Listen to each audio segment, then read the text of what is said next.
সে কাবাগরের কথা বলতে যে বলেছে, কাবাঘর তো হিন্দুরা তৈরি করছে। আহা, এবং সে বলেছে রাসূল করিম সাল্লাল্লাহু আলাইহি ওয়াসাল্লামের বাবা মা পূর্বপুরুষ ওনারা মুশরিক ছিলেন। কথাটা শুনে খুব কষ্ট পেলাম। ভাবলাম এই মৌলবী, এটারে আগে আমি নাম দিয়ে রাখছি কাজ্জাব বিন ইবলিস। তার কি বলবো, দরকার নাই, কারণ তাকে তো কাফের বলছি আমি। স্বপ্নে দেখে একদিন আমি কিতাব পড়তেছি, আর সেখানে ফাজাইলে কাবা, কাবার ফজিলতের কথা পড়তেছি। তখন আমি বুঝলাম আল্লাহর পক্ষ থেকে আমাকে ইঙ্গিত দেওয়া হচ্ছে যে কথাটি তুমি বলো। আচ্ছা বলেন তো আপনারা, বিবেক কি বলে? আল্লাহর ঘর কাবা হিন্দুরা তৈরি করছে, এটা যে বলছে, আর রাসূলুল্লাহর পূর্বপুরুষ মুশরিক ছিলেন, এটা যে বলছে, সে মুসলিম আছে না বেঈমান হয়েছে? কাফের হয়ে গেছে না? জিন্দিক সে। এটা তো আগে কুফর করে কাফের হয়েছে, আবার নতুন করে কুফরি বাড়ছে। তুমি কথা বললে গালি দাও, তুমি মানুষের বিরোধিতা করো। তোমাকে কে আলেম বললো? মানুষ বলতে পারে আল্লাহ তোমাকে বলেনি আলেম, আল্লাহ নবী তোমাকে বলেনি আলেম। আমি 32 বছর থেকে বক্তব্য দিচ্ছি, আমি আপনার নামে কোনোদিন কথা বলিনি। আপনি বের করেন। আর আপনি দিন রাত বলছেন, আপনি গালি দিয়েছেন, কিসের আপনি আলেম? কত গালি মানুষে আমাকে বলছে। আমি মোবাইলে রিং হলে অন করতে পারি, নামটা আপনার সেভও করতে পারি না, আমি মোবাইল চালাই না, আমি বড় মোবাইলে কোনো কিছু দেখি না, আমি জানি না। যতটুকু মানুষে বলে আপনার গালি দেওয়ার কথা আমার কানে আছে। কে বলেছে আপনাকে আলেম? আমি বলি না, আল্লাহর নবী বলেননি। আপনি তো একটা মুনাফিক মানুষকে গালি দেন, আলেম ওলামাকে গালি দেন। কয় পয়সা আপনার বিদ্যা আছে? আপনি আলেম ওলামাকে গালি দিবেন কেন? আপনি আহলে হাদিস হন আর হানাফি হন আর যে দলেরই হন কেন, আপনি জাতির সামনে কয়টা হাদিস বলেছেন? আমি জাতির সামনে হাজার হাজার হাদিস বলেছি, হাজার হাজার। 32 বছর ছিল, কয়টা হাদিস বলেছেন আপনি? কয়টা কোরআন মাজিদের আয়াত শুনিয়েছেন? মুনাফিকি করে দিন কাটান। এই ছেলে, তোমাদেরকে সাবধান করে দিচ্ছি, মিডিয়া পৈতৃক সম্পত্তি নয়। আর মিডিয়াতে বিচার করে নাও তো মনে করেন এটা হাইকোর্ট আর জজ কোর্ট, এর জবাব তোমাকেও দিতে হবে। মিডিয়াতে সবকিছু বিচার করে নিলে তো তুমি, তোমার বিচার তো আমি পড়েই দেখিনি। তুমি কি করলে? তোমার মতো কয়েক কোটি ছেলে যদি পিছনে লেগে যায় তো একটা লুম হিলাতে পারবে, এটা আমার ধারণাই নাই। বক্তব্যের এক পর্যায়ে বলেছিলাম অমুসলিম হিন্দুদের টাকা দিয়ে, তবে কথা তিনটা আছে একসাথে, যে অমুসলিমদের টাকা দিয়ে, হিন্দুদের টাকা দিয়ে, পৌত্তলিকদের টাকা দিয়ে, কবর পূজকদের টাকা দিয়েই তো কাবা ঘর বানানো আছে। কেননা মুহাম্মদ সাল্লাল্লাহু আলাইহি ওয়াসাল্লামের বাপ দাদারা ছিলেন পৌত্তলিক, মূর্তি পূজক, মুশরিক। পৃথিবীতে মাত্র 3 শ্রেণীর মানুষ আছে। এক শ্রেণীর নাম হলো মুসলমান, যারা আমরা। এক শ্রেণীর নাম হলো আহলি কিতাব, যারা ইহুদি, যারা খ্রিস্টান, কেতাবধারী। আর এক শ্রেণীর নাম হলো মুশরিক, যারা পৌত্তলিক, যারা মূর্তি পূজা করে। তো মূর্তি পূজকদের টাকা দিয়ে কাবা ঘর বানানো ছিল, এই কথা বলা হয়েছে। এই কথার অর্থ কি ভারতের হিন্দুদের টাকা দিয়ে কাবা ঘর তৈরি করা হয়েছে? তার 1 নম্বর বোকামির পরিচয় দিয়েছে যারা এই ফেসবুক নেট ব্যবহার করে, যারা এইসব ছেলেগুলো। এদের কেউ আছে জামিয়া সালাফের পক্ষে, কেউ আছে বিপক্ষে। সে যেই হোক, মনে করে এইটা দিয়ে সমাজে একটা কিছু ঠেকিয়ে দিব বা অপমান করে দেব। বেটা, তুমিও বুঝো না, তোমার সাথে যত লোক আলেম ওলামা সাথ দিয়েছে তারা হয় স্বার্থপর, না হয় তারা মূর্খ, না হয় তারা হিংসামূলক। এটা বলছে, তাকে বলতেই হবে। সে কি জানে যে আমি আব্দুর রাজ্জাক বিন ইউসুফ ভারতের হিন্দুর টাকা দিয়ে কাবা ঘর তৈরি করা ছিল এটা বলেছি? তাহলে সে এই কথায় হাদাই কি করে? এই কথার গায়ে হাত লাগাই কি করে? তোমাকেও বলছে এই ছেলে মিডিয়া, তোমাকেও বলছি, তোমার হুজুরকে বলছি। 1 বছর নয়, 2 যুগ চ্যালেঞ্জ করলাম, 2 যুগ, 24 বছর। যতদিন বেঁচে আছি ততদিন চ্যালেঞ্জ করলাম। কথা ধরলেই হয় না, হিসাব করে কথা বলতে হয়। বেটা, 32 বছর থেকে বক্তব্য দিই, 34 বছর থেকে শিক্ষকতা করি, বুখারী মুসলিম পড়াই, 26 বছর থেকে ফতোয়া লিখছি, 6 বছর থেকে ফতোয়া বোর্ড নিজে পরিচালনা করি। তুমি নিজেকে যা মনে করেছো, তোমার ওস্তাজি নিজেকে যা মনে করেছ আমি আব্দুর রাজ্জাক বিন ইউসুফ, তা নয়, ভুল বুঝেছ। এরাও পৌত্তলিক মূর্তি পূজক, ওরাও পৌত্তলিক মূর্তি পূজক। এদের টাকা রাসূল সাল্লাল্লাহু আলাইহি ওয়াসাল্লাম গ্রহণ করেছেন। এদের উপঢৌকন দিয়েছেন, এদের উপঢৌকন নিয়েছেন। হিন্দু হলেই টাকা অবৈধ হয় এ কথা ঠিক নয়। মৌলানা আব্দুল্লাহ কাফি আল কোরাইশের ফতোয়া মাসাইল বই লেখা আছে, হিন্দুদের জমিতে মসজিদ করা যায়। তুমি না বুঝেই এই ফতোয়ায় হাত দিলে তুমি বা কেন, আর তোমার হুজুর যারা সাথ দিল তারাই বা কেন?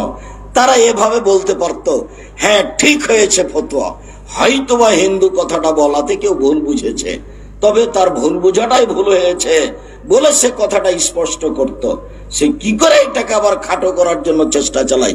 বেটা, তুমি কয়টা ফতোয়া লিখেছো জীবনে? আমি আব্দুর রাজ্জাক বিন ইউসুফ 26 বছর থেকে ফতোয়া লিখছি। 6 বছর থেকে ফতোয়া বোর্ড নিজে পরিচালনা করি। আমি খালি হাতে লিখছি 26 বছর থেকে। 32 বছর থেকে বক্তব্য দিচ্ছি। 32 বছরে কোনোদিন অপ্রয়োজনীয় বাক্য বলিনি। 32 বছরে কোনোদিন কেসা কাহিনী বলিনি। 32 বছরে কোনোদিন মাঝহাব নিয়ে কথা বলিনি। 32 বছরে কোনোদিন দেশ বিরোধী বক্তব্য দিতে যায়নি। কোরআন হাদিসের আলোচনা করি, আজকেও করবো ইনশাআল্লাহ। পৃথিবীবাসী, দেশবাসী, পৃথিবীর বাঙালিকে বলে যাচ্ছি, এই ফতনে যারা হাত খেলেছে তাদের ভিতরে হিংসা আছে, তাদের ভিতরে মুনাফিকি আছে। ওসব আলেম ওলামাকে মুনাফিকি নীতি ত্যাগ করে সঠিক পথে আসতে হবে। আর যেটুকু মানুষ বুঝতে ভুল করেছে সেটুকুকে স্পষ্ট করতে হবে, তাহলে সেটা হক হবে। তুমি উল্টা চলে কি করতে পারো? তুমি জামিয়া সালাফের কি করতে পারো? আর আমি আমারই কি করতে পারো? সম্মান তো উপরে আছে। মান সম্মানের মালিক তুমি না উপরওয়ালা। যারা এই ফতনে হাত দিয়েছে সবাইকে আমার চিনা আছে খুব ভালোভাবে, রাস্তাঘাটে আমি খুব বুঝতে পারি। তা আমি এসব কথা বলতে চাই না। পিছনে কে কি বলেছে আমার জীবনে কোনোদিন আমি তাকে তাকিয়ে দেখিনি। বহু ছেলে চাপ দিয়েছে, মিডিয়াওয়ালারা, মোবাইলওয়ালারা, যে আপনাকে এত কিছু বলছে, আপনি একটু বলেন না কেন? তা আমি তার তো নামই নেওয়া ভালোবাসি না, আমি তো বলবো কি করে? তাই তো নিরুপায় হোক। বহু কথার পরিপ্রেক্ষিতে বলেছিলাম, তোমাকে তো মানুষই মনে করি না। তুমি কি মনে করছো এটা সাধারণ সহজেই বলে দিয়েছি? তার যে কত অত্যাচার, তার যে কত জুলুম, এখন আমাকে ওর সাথে বাহাস করতে হবে, ওর সাথেই কথা বলতে হবে। তখন তোমাকে মানুষই মনে করি না, তো বলবো কি?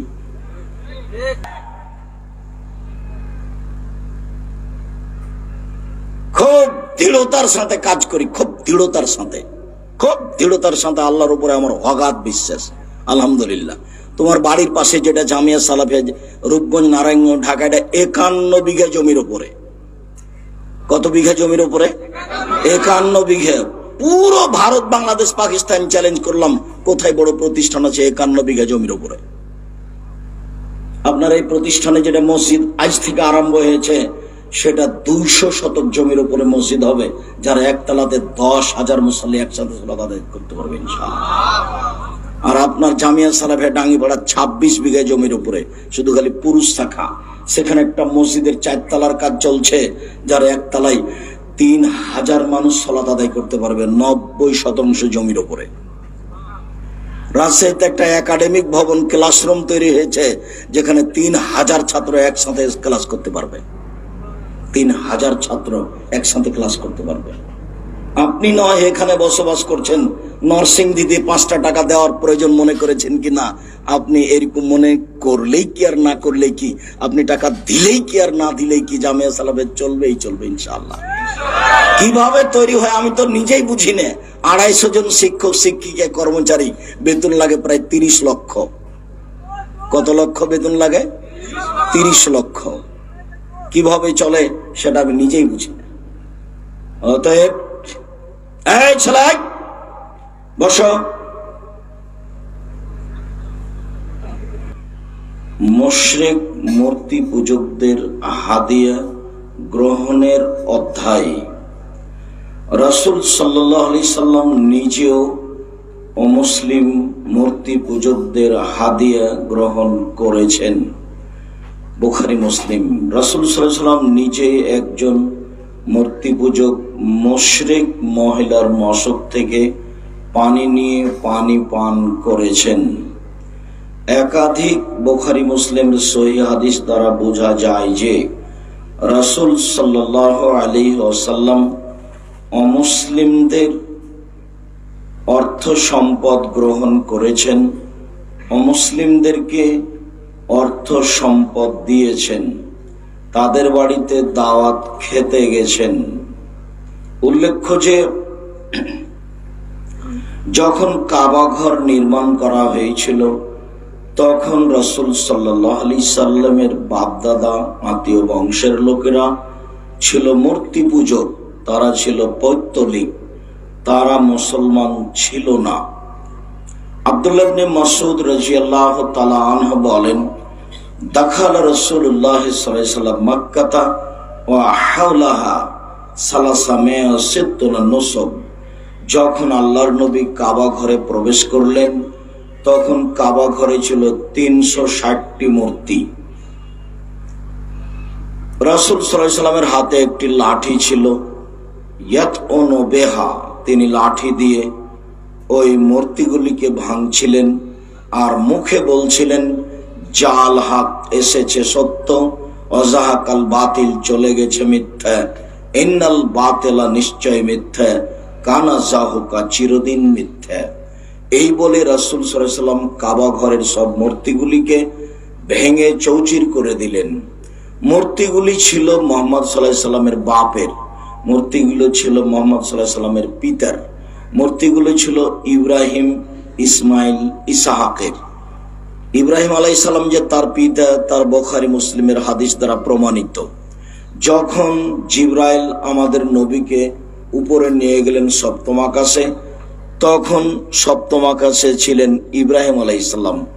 জিবরাইল বললেন, হুয়া ইব্রাহিম হুয়া আবুকা ফাসাল্লিম আলাইহি, ইনি হচ্ছেন ইব্রাহিম, ইনি আপনার পিতা, আপনি তাকে সালাম দেন।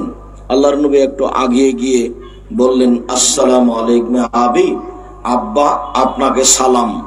তখন ইব্রাহিম আলাইহিস সালাম বললেন, ওয়া আলাইকাস সালাম ওয়া আলাইকাস সালাম ইবনে সালেহ নবী সালেহ, ও আমার সৎ ছেলে, সৎ নবী, তোমাকেও সালাম। স্পষ্ট বোঝা যায় মুহাম্মদ সাল্লাল্লাহু আলাইহি ওয়াসাল্লাম ছেলে এবং ইব্রাহিম আলাইহিস সালাম পিতা। পিতার মূর্তিগুলি ভেঙে ফেললেন যা কাবা ঘরে ছিল, দু একটা নয়, প্রায় 360টি মূর্তি ছিল। বুখারী মুসলিমের হাদিস। মূর্তিগুলির নাম ছিল লাত, মানাত, উজ্জা, হবল। হবল নামে যে মূর্তি ছিল তাতে বুখারীর হাদিসে এসেছে ওই মূর্তিটি কাবা ঘরের পাশে ছিল, তাতে ছিল 3টা খড়ি, সর, কাঠি, 3টা কাঠি, এরকম কাঠের খড়ি ছিল। একটার গায়ে লেখা ছিল ইফাল, করো, একটার গায়ে লেখা ছিল লাতাফাল, করো না, একটার গায়ে লেখা ছিল মোহমাল, কিছুই না। যখন কেউ তার মেয়ের বিবাহ দিবে বলে সিদ্ধান্ত নিত, যখন কেউ কোনো জমি কিনবে বলে সিদ্ধান্ত নিত, তখন ওই পাতিলের ভিতরে হাত ঢুকিয়ে ওই সর, ওই কাঠিগুলি উঠাতো। যদি ওই সরটা, ওই কাঠিটা বের হয়েছে যাতে লেখা আছে ইফাল মানে করো, এর অর্থ হলো হবল আল্লাহ বলে দিল যে বিবাহ দাও। হবল নকল আল্লাহ বলে দিল যে বিবাহ দাও। আর ওই কাঠি যদি উঠে আসে যাতে লেখা আছে লাতাফাল, করো না, তো হবল মূর্তি ওই নকল মাবুদ বলে দিল যে বিবাহ দিতে হবে না। এই সিদ্ধান্ত নিয়ে তারা দিন কাটাতো। এরাই হচ্ছে মূর্তি পূজক পৌত্তলিক। ভারত, বাংলাদেশ, পাকিস্তানে যারা মূর্তি পূজক পৌত্তলিক বসবাস করে তাদের মূর্তির নাম হলো সরস্বতী, ভগবতী, কালী, দুর্গা। এইসব মূর্তির মাধ্যমে তারা পরকাল স্বর্গ পেতে চায়। সেকালেও ওইসব মূর্তির মাধ্যমে তারা পরকাল স্বর্গ পেতে চাইতো, যার কারণেই তারা কাবা ঘরের ভিতরে রেখেছিল তারা।